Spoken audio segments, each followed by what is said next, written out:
کتابی نوبتی که در صحیفه هزار کتاب معلومات می‌دهیم، کتاب اورون کوهزاد تحت عنوان بروتر زیتیغ. کتاب بروتر زیتیغ کتاب 22 در سلسله کتاب‌های 30 سالگی استقلالیت است. کتاب نام برده از طریق مؤسسه نشریه معارف سال 2019 نشر شده است. کتاب از 240 صفحه یعنی 15 جزء چاپی عبارت است.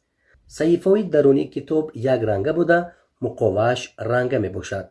کتاب با صفت اعلا در مطبعه جمعیت سهامی پوشیده گنج نشریات با تعداد 10,000 نسخه چاپ شده است.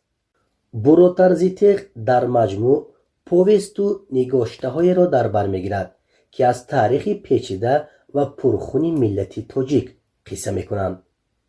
مطالعه این کتاب نه تنها خواننده را با صفحه های تلخ و وزن حیات اهل علم و ادب و مردم کشاورز در قرنهای وسطا و زمان معاصر شناس می کند، بلکه تحریک می دهد که تاریخ ملت خود را ژرفتر آموزد و از این طریق به خودشناسی راه یابد.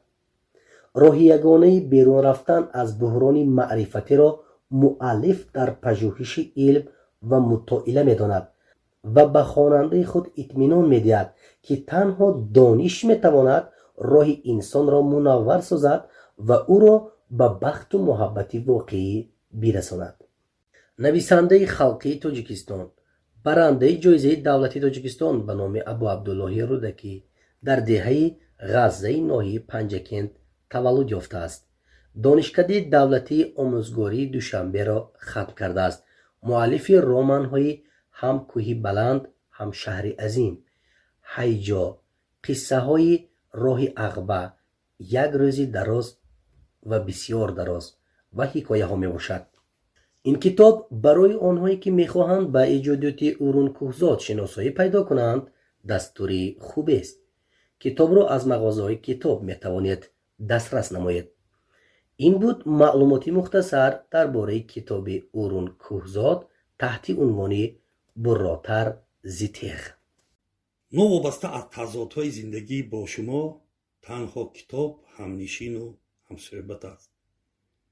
زیرا یگانه دوستی که شما را فریب نمیدهد و بی آزار است این کتاب می باشد. کتاب خوانید و با ما باشید. پخش نمودن تومچه قید را فراموش نکنید.